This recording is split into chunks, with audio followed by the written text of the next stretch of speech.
Master 3 tea 1 without.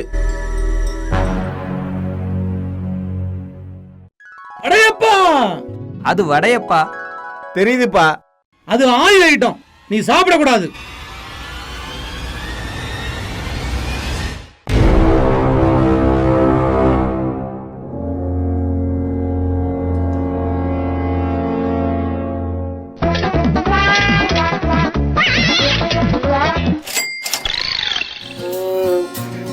நீங்க தான் பண்ணீங்க. ஆயில் ஐட்டம் எனக்கு ஒத்துக்காதுன்னு நீங்க மட்டும் ஃபுல் கட்டு கட்டுறீங்களேப்பா. வெறும் டீ தொண்டை இறங்க மாட்டேங்குதுப்பா. இந்த டிஷர்ட் நீங்க தான் வாங்கி கொடுத்தீங்க, சூப்பரா இருக்குன்னு நீங்களே சொல்றீங்க. ஆனா எனக்கு இது பிடிக்கவே செய்யலப்பா. அதெல்லாம் உங்களுக்கு புரியாதுப்பா. எனக்கும் புரியல. ஏண்டா என்ற பையன் அழுகுறான், உனக்கு என்றா புரியல? இது நாட்டாமே இல்ல, சந்த சுப்பிரமணியமே இல்ல, வடையப்பா. ஓ வாயில வடையப்பா.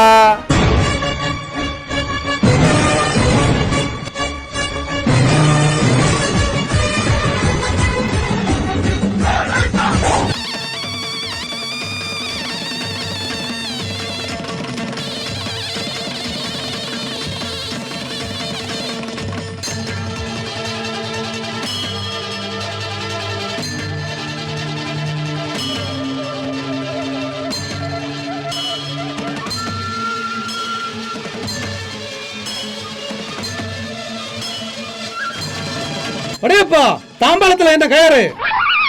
இது தாலிப்பா. தாலி சரி, அதுல என்ன கவர் தொங்குது? மஞ்சள் கிடைக்கல, அதுதான் மஞ்சள் பொடி. மஞ்சளுக்கு பதில் மஞ்சள் பொடியா? சக்தி மஞ்சள் பொடி, சக்தி வாய்ந்தது. இது என்னடா தமிழ்நாட்டுக்கு வந்த சோதனை?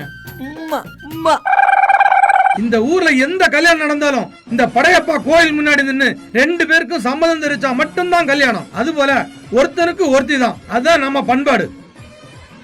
சுச்சு குட்டி. அப்பா இப்ப சொல்லுமா, இந்த பையனை உனக்கு பிடிச்சிருக்காமா? பிடிச்சிருக்கு தாத்தா. தாத்தாவா? அடி, உங்க ஆத்தாவும் நானும் ஒரே செட்டு. சாரி மாமா. எனக்கு பிறந்தது என்னைய மாமாங்குது. உனக்கு பிடிச்சிருக்காப்பா? இல்ல. யாருக்கும் பயப்படாத, தைரியமா சொல்லு. நான் தான் யாருக்குன்னு பிடிக்கலன்னு சொல்லிட்டேனே.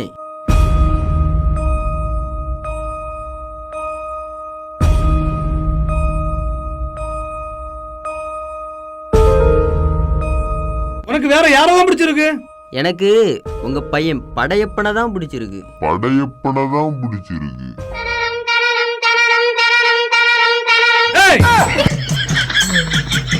ஓ வானவில்லா நீ, இதெல்லாம் நம்ம பண்பாட்டுக்கு முரணானது. ஓர்னச்சேக்கிய ஒருபோதும் இந்த ஊர் மக்களை ஏத்துக்க மாட்டாங்க.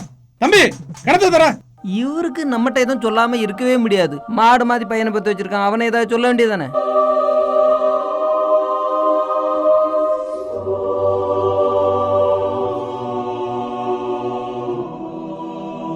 இத திறக்கிறதே பெரிய வேலையாயி போச்சு.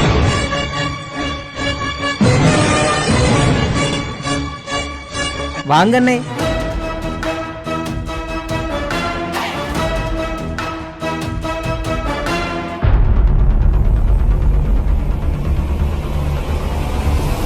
பா பழம். யாரும் பார்க்கல, எனக்கு ஒண்ணு கொடு.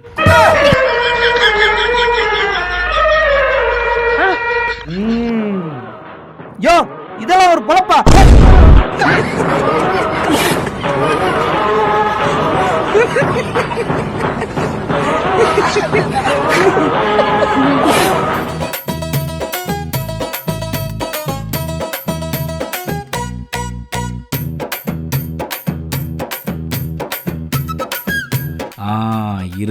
இருக்கான். ஏன்பா, ஊருக்கே தீர்ப்பு கொடுக்கிற படையப்பா குடும்பத்துல பிறந்துட்டு இப்படி கூலி வேலை செய்யலாமா? என்னப்பா பண்றது, வேலை செஞ்சாதானே சோறு கிடைக்கும். உன் அண்ணன் குடும்பம் மட்டும் உட்கார்ந்து சாப்பிடுது, நீ மட்டும் ஏன் இப்படி கஷ்டப்படுத? ஆமா இல்ல, நீ இப்படி இருக்கனாலதான் நேத்து பாத்தியா அவனு ஆப்பிள் ஆரஞ்சுன்னு சாப்பிட்டானு, உனக்கு வாழைப்பழத்தை தூக்கி வாயில வச்சானு.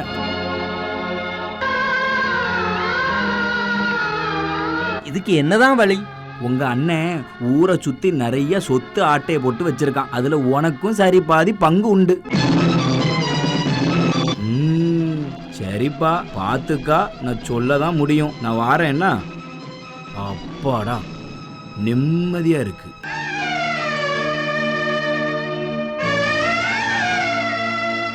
உனக்கு என்னடா ஆச்சு? மூஞ்ச தூக்கி வச்சு நிக்கிற.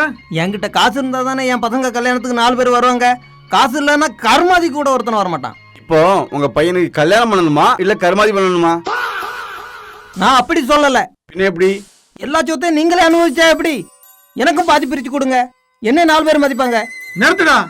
எனக்கு தேவை நீதிடா, நேர்மடா, நியாயம்டா. அப்பா இது நாட்டாம இல்ல, அதை அடுத்து எடுக்கலாம். இது படையப்பா. ஏன் அப்பு, உனக்கு என்ன ஆச்சு? உன்னை யார் இப்படி எல்லாம் பேச வைக்கிறா? ரொம்ப சீனை போடாம சொத்தை பிரிக்கிற வழியை பாருங்க. முடியாது அப்பு, முடியாது. சொத்தெல்லாம் என்னால பிரிக்க முடியாது. வேணும்னா மொத்த சொத்தையும் நீயே. எல்லா சொத்தையும் தம்பிக்கே கொடுத்துட்டு நீங்க என்னன்னே பண்ணுவீங்க? இருப்பா, இன்னும் டயலாக் முடிக்கல, முழுசா கேட்டுக்கோ. சொல்லுங்க. சொத்தெல்லாம் பிரிக்க முடியாது. மொத்த சொத்தையும் நீயே. உனக்கு வேண்டான்னு எனக்கு எழுதி கொடுத்துட்டு போ.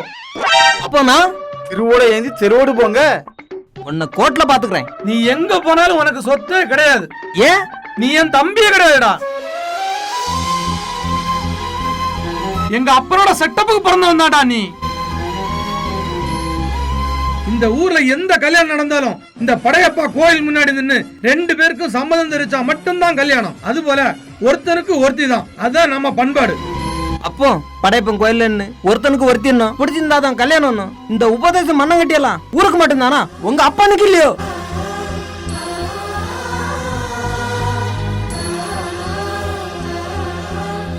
அப்பா அப்பா அப்பா அப்பா அப்பா அப்பா அப்பா